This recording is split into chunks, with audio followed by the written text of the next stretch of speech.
ভারতের মুসলমানদের দুর্দশাকে আমলে নেয়ার আহ্বান ইরানের সর্বোচ্চ ধর্মীয় নেতার তীব্র নিন্দা। নয়াদিল্লির তেহরানকে নিজেদের দিকে মনোযোগী হওয়ার পরামর্শ। দিল্লির পরবর্তী মুখ্যমন্ত্রী হচ্ছেন শিক্ষা ও গণপূর্ত মন্ত্রী অতীশ এমালেনা। নাম প্রস্তাব করলেন অরবিন্দ কেজরিওয়াল। শিগগিরই আনুষ্ঠানিক ঘোষণা।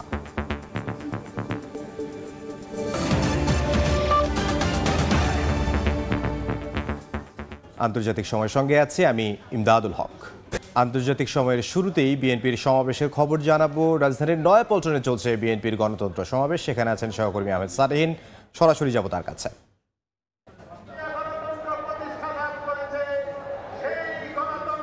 আন্তর্জাতিক গণতন্ত্র দিবস উপলক্ষে নয়াপল্টনে সমাবেশ করছে বিএনপি এবং আজ দুপুর 2টায় এই সমাবেশ শুরু হয়েছে। কিন্তু এর আগে থেকে আমরা দেখেছি সকাল থেকে নেতাকর্মীরা নয়াপল্টনে অবস্থান নিয়েছেন এবং একই সঙ্গে আমরা দেখেছি যে ঢাকা এবং ঢাকার আশপাশের বিভিন্ন অঞ্চল থেকে তার দলীয় কর্মীরা বিভিন্ন বিএনপি এবং তার অঙ্গ সহযোগী সংগঠনের নেতৃবৃন্দ নেতাকর্মী তারা কিন্তু এই সমাবেশ স্থলে এসে উপস্থিত হয়েছেন এবং তারা অবস্থান করছেন। নেতারা এখন বক্তব্য রাখছেন। এখন ইতিমধ্যে মঞ্চে উপস্থিত হয়েছেন বিএনপি মহাসচিব মির্জা ফখরুল ইসলাম আলমগীর, যিনি আজকের এই সমাবেশের সভাপতি, এবং একই সঙ্গে স্থায়ী কমিটির সদস্য ডক্টর খন্দকার মোশাররফ হোসেন, তিনি এখানে এসেছেন। সঙ্গে আছেন এখানে ডক্টর AJM জাহিদ হোসেন, যিনি নতুন নির্বাচিত স্থায়ী কমিটির সদস্য, তিনিও কিন্তু এখানে আছেন। আমরা বলে রাখছি বিএনপির ভাইস চেয়ারম্যানের মধ্যে আব্দুল আল মিন্টু সহ অনেকেই কিন্তু এখানে এসেছেন। তো এই সমাবেশে তারা কিন্তু গণতন্ত্র পুনরুদ্ধারের যে দাবি তারা 15 বছর ধরে আন্দোলন করে এসেছেন এবং সেই যে বক্তব্য তারা দিয়েছেন সেটি কিন্তু আবার তারা উত্থাপন করছেন যে গণতন্ত্রের লড়াই এখনো চলছে, এই গণতন্ত্র প্রতিষ্ঠা না হওয়া পর্যন্ত তাদের লড়াই চলবে, এই ধরনের বক্তব্য কিন্তু তারা দিচ্ছেন। তারা বলছেন যে বিগত যে সরকার আসলে দেশ পরিচালনা করছে গত 15টি বছর, তারা গণতন্ত্র হরণ করেছে এবং তাদের স্বৈরাচারী মনোভাবের কারণে গণতন্ত্র কিন্তু প্রতিষ্ঠিত হয়নি এবং পুনরুদ্ধার করাও সম্ভব হয়নি। তবে আবার নতুন করে সুযোগ এসেছে গণতন্ত্র পুনরুদ্ধার করার এবং সেই সুযোগকে তারা কাজে লাগাতে চান। যেহেতু সামনে একটি সুষ্ঠু নির্বাচন হওয়ার একটা সম্ভাবনা রয়েছে।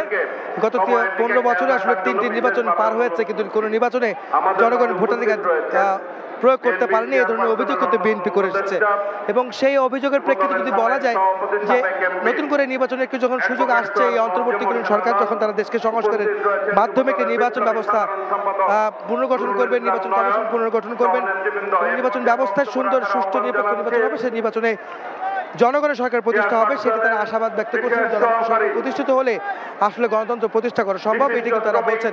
এবং আজকে আন্তর্জাতিক গণতন্ত্র দিবস উপলক্ষে তাদের প্রতিবাদী হচ্ছে যে সামনে এই গণতন্ত্র প্রতিষ্ঠার জন্য যা যা করা লাগে বিএনপি তারা তাই করবেন এবং তারা কিছু দাবি সেই বক্তব্য তারা দিচ্ছেন। আমরা দেখতে পাচ্ছি যে এখন পর্যন্ত বিএনপি নেতাকর্মীরা তারা কিন্তু এই মঞ্চে অবস্থান হয়ে তারা বক্তব্য দিচ্ছেন। বিএনপির শীর্ষ নেতারা ইতিমধ্যে উপস্থিত হয়েছেন এই মঞ্চে। ইতিমধ্যে আমরা দেখতে পাচ্ছি যে বিএনপি স্থায়ী কমিটির সদস্য মির্জা আব্বাস তিনি মাত্র উপস্থিত হয়েছেন। আর আজকের এই সমাবেশে বিএনপির পক্ষ থেকে যে প্রধান অতিথি হিসেবে রাখা হয়েছে, যিনি বিএনপির ভারপ্রাপ্ত চেয়ারম্যান তারেক রহমান, তিনি এই সমাবেশে ভার্চুয়ালি বক্তব্য রাখবেন এবং এই অনুষ্ঠানে সভাপতিত্ব করছেন বিএনপি মহাসচিব মির্জা ফখরুল ইসলাম আলমগীর। একই সঙ্গে সারা দেশেও কিন্তু বিএনপির আন্তর্জাতিক গণতন্ত্র দিবসের কর্মসূচি কিন্তু পালন করা হচ্ছে। তো এই ছিল আমার কাছে নয়াপল্টনে বিএনপির কেন্দ্রীয় কার্যালয়ে তাদের আন্তর্জাতিক গণতন্ত্র দিবসের সমাবেশের সবশেষ খবর।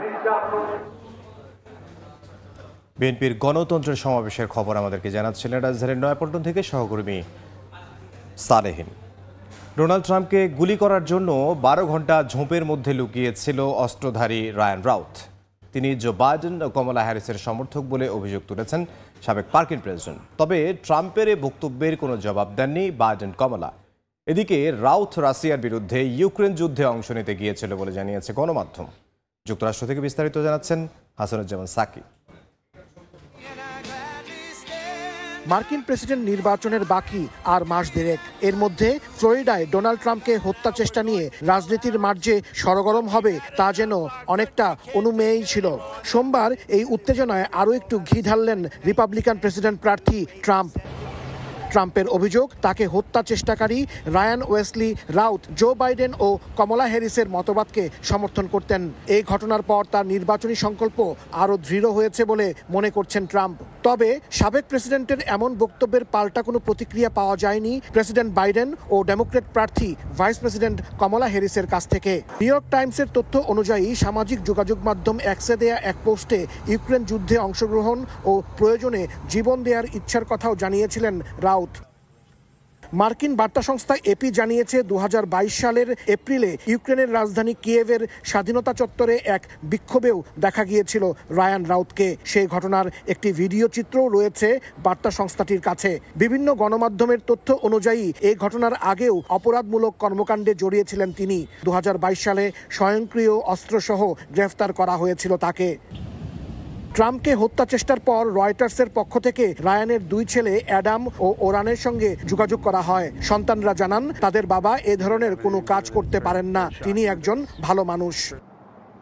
রোববার ডোনাল্ড ট্রাম্প ফ্লোরিডার ওয়েস্ট পাম বিচে নিজ গলফ ক্লাবে খেলার সময় সীমানা প্রাচীরের বেড়া দিয়ে AK-47 রাইফেলের নল ঢুকিয়ে ট্রাম্পকে গুলি করে হত্যার চেষ্টা করেন রায়ান রাউথ। এই ঘটনা দেখে ফেললে তাকে লক্ষ্য করে গুলি চালায় সিক্রেট সার্ভিসের সদস্যরা। এ সময় বন্দুক ফেলে গাড়িতে পালিয়ে যান রাউথ। অবশ্য এর কিছুক্ষণ পরেই তাকে গ্রেফতার করা হয়। এই ঘটনায় সোমবার রাউথের বিরুদ্ধে 2টি অভিযোগ দায়ের করা হয়েছে। হাসানুজ্জামান সাকি, সময় সংবাদ, যুক্তরাষ্ট্র। ডোনাল্ড ট্রাম্পের উপর হত্যা চেষ্টার ঘটনা নতুন বাস্তবতার মুখোমুখি দাঁড় করিয়েছে মার্কিনীদের। যুক্তরাষ্ট্রের প্রেসিডেন্ট কিংবা প্রেসিডেন্ট প্রার্থীদের উপর হামলা কয়েক দশক বন্ধ থাকলেও এখন রাজনৈতিক সহিংসতায় মানিয়ে নিতে শুরু করেছে দেশটির সাধারণ মানুষ।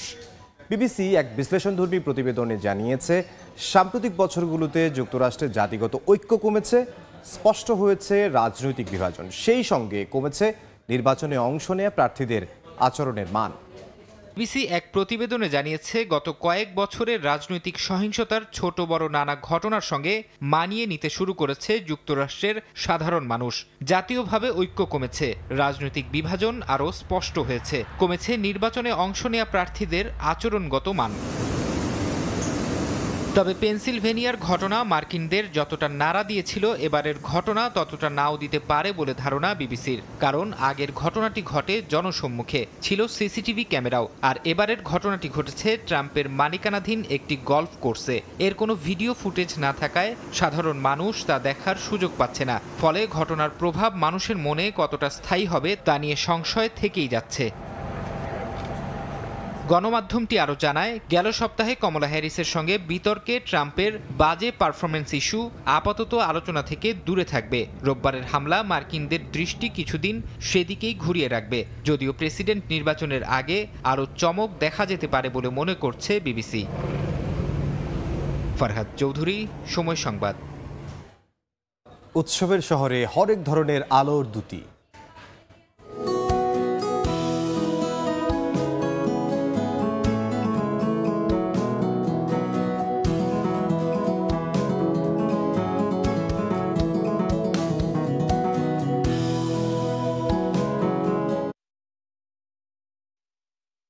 দেখতে চোখ রাখুন সংবাদের শেষাংশে। গাজায় দখলদার বাহিনীর তাণ্ডবে 24 ঘন্টায় প্রাণ হারিয়েছেন আরও 38 ফিলিস্তিনি। খান ইউনিস, নুসৈরাত শরণার্থী শিবির সহ বেশ কয়েকটি জায়গায় বোমা হামলা চালিয়েছে নেতানিয়াহুর সেনারা। এ নিয়ে উপত্যকাটিতে মৃতের সংখ্যা ছাড়িয়েছে 41,000। এদিকে হামাসের অভিযোগ, গাজায় যুদ্ধবিরতি ইস্যুতে ইসরায়েলকে চাপ দিতে ব্যর্থ হয়েছে যুক্তরাষ্ট্র। উপত্যকাটিতে যুদ্ধবিরতির আলোচনার জন্য ইসরায়েলকে চাপ দিতে ব্যর্থ হয়েছে যুক্তরাষ্ট্র। সোমবার আল জাজিরাকে দেয়া এক সাক্ষাৎকারে এমন দাবি করেন হামাসের এক শীর্ষ কর্মকর্তা গাজী হামাদ। তিনি বলেন, যুদ্ধবিরতির প্রস্তাবের জন্য হামাস নমনীয়তার সঙ্গে কাজ করলেও নেতানিয়াহু সরকার এই আলোচনাকে বাধাগ্রস্ত করছে। এদিকে ইসরায়েলের অভ্যন্তরে দেখা দিয়েছে রাজনৈতিক টানাপোড়েন। এবার তেল আবিবের একাধিক গণমাধ্যম বলছে, প্রতিরক্ষা মন্ত্রীর পদ থেকে ইয়োভ গ্যালেন্টকে বরখাস্ত করার কথা ভাবছেন ইসরায়েলি প্রধানমন্ত্রী বিনিয়ামিন নেতানিয়াহু। গেল কিছুদিন ধরেই দক্ষিণ লেবাননে হিজবুল্লাহর সঙ্গে আন্তঃসীমান্ত উত্তেজনা বাড়ায় সরকারের কৌশল নিয়ে নেতানিয়াহু ও গ্যালেন্টের মধ্যে মতপার্থক্য দেখা দেয়। অন্তরা সেন, সময় সংবাদ। গাজা ও ভারতের মুসলমানদের দুর্দশার বিষয়ে ইরানের সর্বোচ্চ ধর্মীয় নেতার মন্তব্যের জেরে কথার লড়াইয়ে জড়িয়েছে তেহরান দিল্লি। সোমবার এক সমাবেশে খামেনি বলেন, মিয়ানমার, গাজা ও ভারতে মুসলিমরা যে কঠিন সময় পার করছেন তা নিয়ে অমনোযোগী হয়ে পড়লে নিজেদের মুসলিম হিসেবে পরিচয় দেয়া যাবে না। তার এমন কথার তীব্র নিন্দা জানিয়ে ভারত সরকার বলেছে, অন্য দেশের সংখ্যালঘুদের নিয়ে কথা বলার আগে নিজেদের কর্মকাণ্ডের দিকে তাকানো উচিত খামেনির। আন্তর্জাতিক টানাপড়েনের মধ্যেও সুসম্পর্ক ছিল ভারত ইরানের। তবে ইরানের সর্বোচ্চ ধর্মীয় নেতা আয়াতুল্লাহ আলী খামেনির এক মন্তব্যের জেরে কথার লড়াইয়ে জড়িয়েছে দুই দেশ।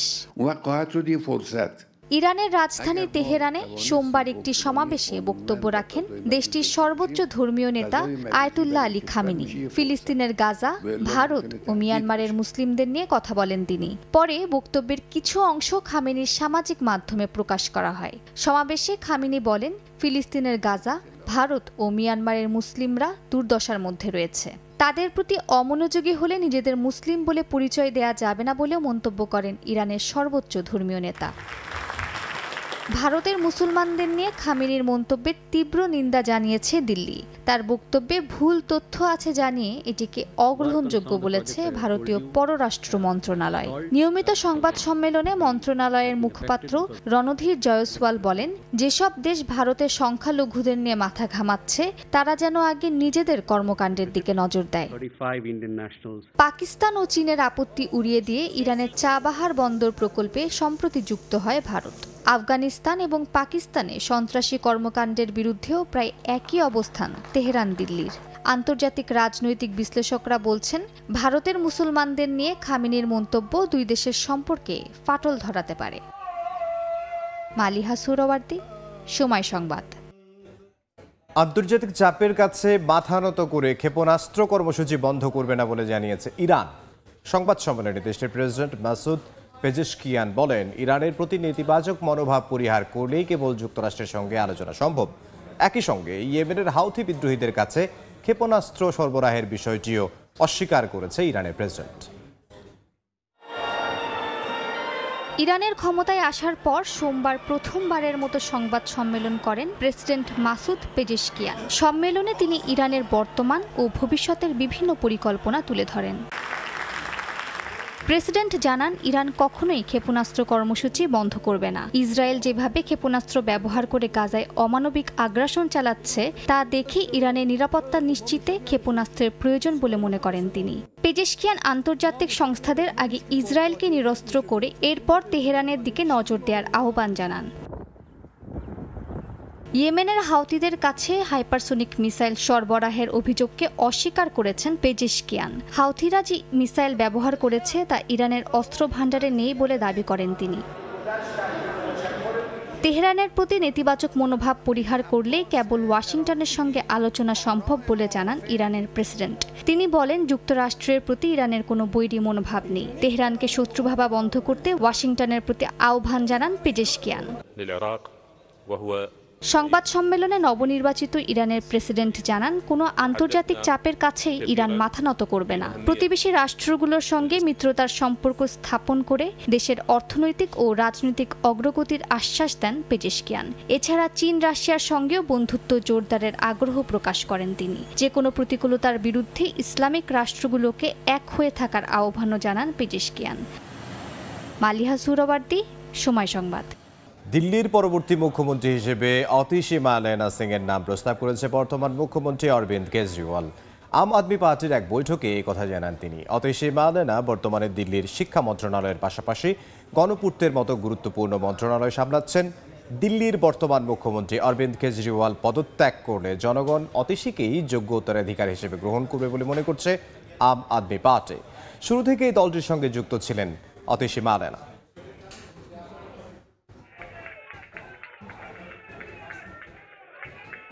একদিনে রাশিয়ার 50টির বেশি ড্রোন ভূপাতিত করেছে বলে দাবি ইউক্রেনের বিমান বাহিনীর। 24 ঘন্টায় ইউক্রেনের পূর্ব ফ্রন্টে 100-র বেশি রুশ হামলা হয়েছে বলে জানা গেছে। অন্যদিকে কিয়েভের বিরুদ্ধে জোর প্রস্তুতি নিচ্ছে মস্কো। ভ্লাদিমির পুতিন রাশিয়ার সামরিক শক্তি বৃদ্ধির উদ্দেশ্যে সেনা সদস্যের সংখ্যা আরও 1,80,000 বাড়ানোর ঘোষণা করেছেন। রুশ প্রেসিডেন্ট ভ্লাদিমির পুতিন নিজের সেনাবাহিনীকে আরও সমৃদ্ধ ও শক্তিশালী করার সিদ্ধান্ত নিয়েছেন। সেনাবাহিনীতে নিয়মিত সেনার সংখ্যা 1,80,000 বাড়িয়ে 15 লাখ করার সিদ্ধান্ত নিয়েছেন রুশ প্রেসিডেন্ট। আগামী 1 ডিসেম্বর থেকে এই সিদ্ধান্ত কার্যকর করা হবে।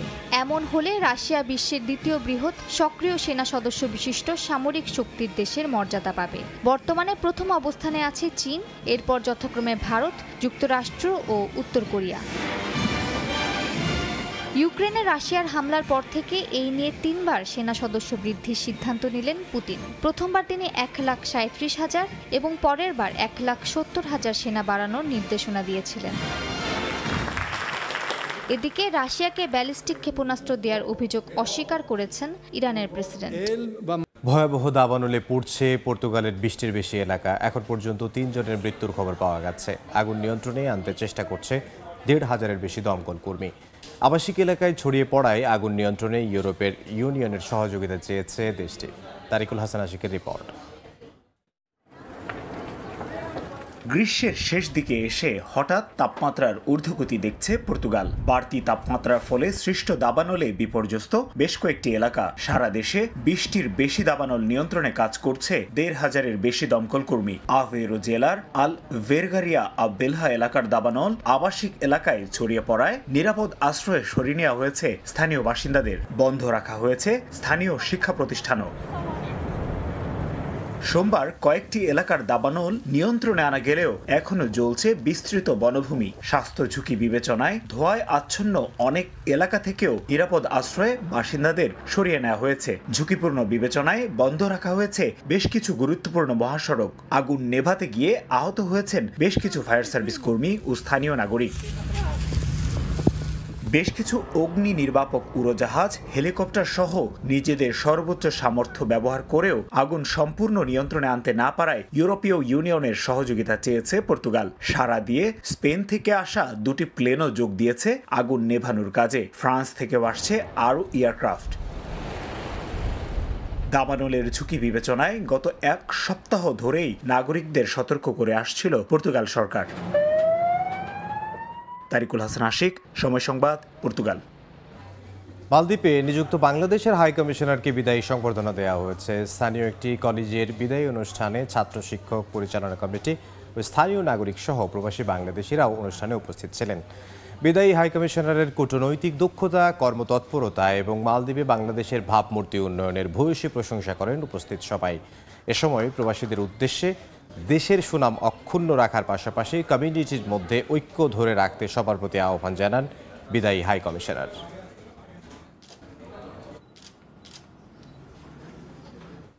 তুরস্কের ইস্তাম্বুল শহরের বিখ্যাত বসফরাস সেতুর উপর স্ল্যাক লাইন দিয়ে হেঁটে এশিয়া থেকে ইউরোপ গেলেন এক ব্যক্তি। মোট 1074 মিটার স্ল্যাক লাইন হেঁটে সেতুটি পার হন তিনি। তার সময় লেগেছে 47 মিনিট। প্রথম দেখায় মনে হতে পারে শূন্যে হাঁটছেন এক ব্যক্তি। একটু খেয়াল করলে দেখা যাবে সূক্ষ্ম একটি তারের ওপর দিয়ে নির্দ্বিধায় হাঁটছেন তিনি। রোববার এমন দৃশ্যের দেখা মিলেছে তুরস্কের ইস্তাম্বুল শহরে। বিখ্যাত বসফরাস সেতুর ওপরে একটি স্ল্যাক লাইন দিয়ে এশিয়া থেকে ইউরোপে পাড়ি দেন জানরুজ নামের এই ব্যক্তি। সমুদ্রপৃষ্ঠ থেকে অনেক উপরে তারের ওপর হার্নেস লাগিয়ে হেঁটে যান তিনি। অনুভূতি জানাতে গিয়ে রুজ বলেন, শুধুমাত্র সামনের দিকে তার প্রতিটি পদক্ষেপের ওপর লক্ষ্য স্থির রেখে অসাধ্য এই কাজটির জন্য মনোনিবেশ করেছিলেন। 1074 মিটারের এই সেতুটি পার হওয়ার সময় তার বাহুগুলো সংকুচিত হয়ে যাচ্ছিল বলেও জানান তিনি। নিচে থেকে আসা গাড়ির আওয়াজ হাঁটার সময়ের প্রতিকূলতার সৃষ্টি করেছিল বলেও উল্লেখ করেন। রুজের এশিয়া থেকে ইউরোপ যেতে সময় লেগেছিল 47 মিনিট। ওপর থেকে তুরস্কের পুরনো শহরগুলোর সঙ্গে ইস্তানবুলের প্রাকৃতিক সৌন্দর্য উপভোগ করেছিলেন বলে জানান রুজ।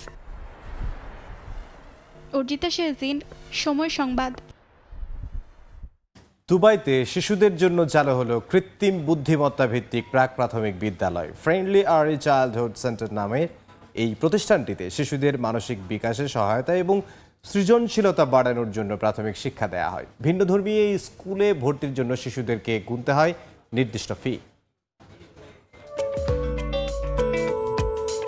রোবট কুকুরটি নানা ধরনের অঙ্গভঙ্গি করছে, যা আগ্রহ নিয়ে দেখছে শিশুরা। অন্যদিকে অত্যাধুনিক এআই প্রযুক্তি কাজে লাগিয়ে একটি কক্ষের মেঝেতে ইন্টারঅ্যাক্টিভ সাদা বোর্ডে আঁকাআঁকি করতে দেখা যাচ্ছে কয়েকজনকে। কেউ আবার নিজেদের বুদ্ধিমত্তাকে কাজে লাগিয়ে পাজল সমাধান করছেন। এই চিত্রটি দুবাইয়ের ফ্রেন্ডলি আর্লি চাইল্ডহুড সেন্টার নামক একটি প্রাথমিক বিদ্যালয়ের, যেখানে শিশুদেরকে কৃত্রিম বুদ্ধিমত্তা ও অত্যাধুনিক প্রযুক্তি ব্যবহার করে নানা ধরনের শিক্ষা প্রদান করা হয়। এখানে কেউ পিয়ানো বাজানো শেখে, কেউ বা ভায়োলিন। আবার একদল ব্যস্ত কৃত্রিম বুদ্ধিমত্তা ভিত্তিক প্রযুক্তি ব্যবহার করে শিক্ষকের সহায়তায় ফিঙ্গারপ্রিন্ট দিয়ে ড্রয়িং করতে। আবার একটি শিশুকে দেখা যাচ্ছে কৌতূহল নিয়ে নিজের মাথার চুল ম্যাগনিফাইং যন্ত্রের মাধ্যমে দেখতে। যেখানে কৃত্রিম বুদ্ধিমত্তা এবং উচ্চ প্রযুক্তির সঙ্গে গতানুগতিক শিক্ষাকে এক করা হয়। আকর্ষণীয় এই স্কুলটিতে ভর্তি হওয়ার জন্য শিশুদেরকে গুনতে হয় নির্দিষ্ট পরিমাণ ফি। সংশ্লিষ্টরা বলছেন, কৃত্রিম বুদ্ধিমত্তা শেখার এবং জ্ঞান দেওয়ার ভিত্তি না হলেও এটি শিশুর সৃজনশীলতা বের করে আনতে সাহায্য করে। সেই সঙ্গে শিশুর চিন্তা শক্তি বাড়িয়ে সেই জ্ঞানকে বৃহত্তর বিশ্বে বাস্তবায়ন করতে সাহায্য করে। স্কুলটিতে ইন্টারঅ্যাক্টিভ টুলসের মাধ্যমে শিশুদেরকে নতুন কিছু শেখার জন্য আগ্রহী করে তোলা হয়। অর্জিতা শেজিন, সময় সংবাদ। চীনের হাজার হাজার মানুষ মধ্য শরৎ উৎসবের প্রথম দিনটি উদযাপন করেছেন। এ উপলক্ষে বেইজিং এবং হুনান প্রদেশ সহ বিভিন্ন স্থানে আয়োজন করা হয় লণ্ঠন ও ঐতিহ্যবাহী শিল্পকলা প্রদর্শনী, যা মুগ্ধ করেছে দর্শকদের। বেইজিংয়ের লণ্ঠন প্রদর্শনী যেন এক আলোর জাদুকরী মেলা। 200টির বেশি আলোকসজ্জার সেটে সাজানো হয়েছে পুরো এলাকা, যেখানে আধুনিক প্রযুক্তির সাথে মিশে আছে চীনের প্রাচীন ঐতিহ্যের সুর। বিভিন্ন রঙের আলোর বিচ্ছরণে পুরো আকাশ যেন আলোকিত হয়ে উঠেছে, আর সেই আলোর দুনিয়ায় মুগ্ধ হয়ে হাঁটছেন দর্শনার্থীরা। চীনা চন্দ্র ক্যালেন্ডারের অষ্টম মাসের 15তম দিনে এই উৎসব পালিত হয়। এটি এই বছরের 17 সেপ্টেম্বর পালিত হবে। এই 3 দিনের ছুটিতে দেশটির বাসিন্দারা লণ্ঠন প্রদর্শনী, সংস্কৃতি অনুষ্ঠান, চাঁদ দেখা ও ঐতিহ্যবাহী মুন কেক খেয়ে উদযাপন করেন। হুনান প্রদেশের চাংশা শহরে অনুষ্ঠিত ছায়া নাটক এবং নারীদের জন্য প্রাচীনকালে তৈরি বিশেষ ভাষা নুশুর প্রদর্শনী ছিল এক অনন্য অভিজ্ঞতা। পর্যটকরা নুশু ভাষার পাশাপাশি ঐতিহ্যবাহী হস্তশিল্প তৈরির সুযোগও পেয়েছে।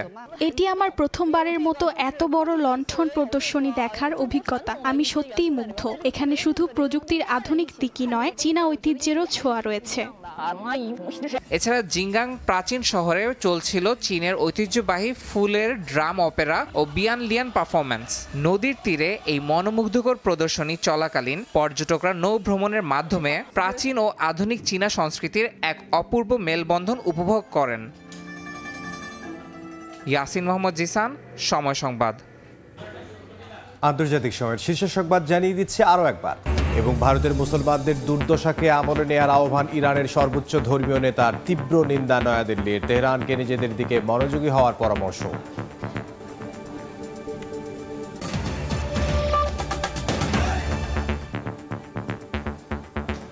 এই ছিল আন্তর্জাতিক সময়ের সঙ্গে থাকুন সময়ের।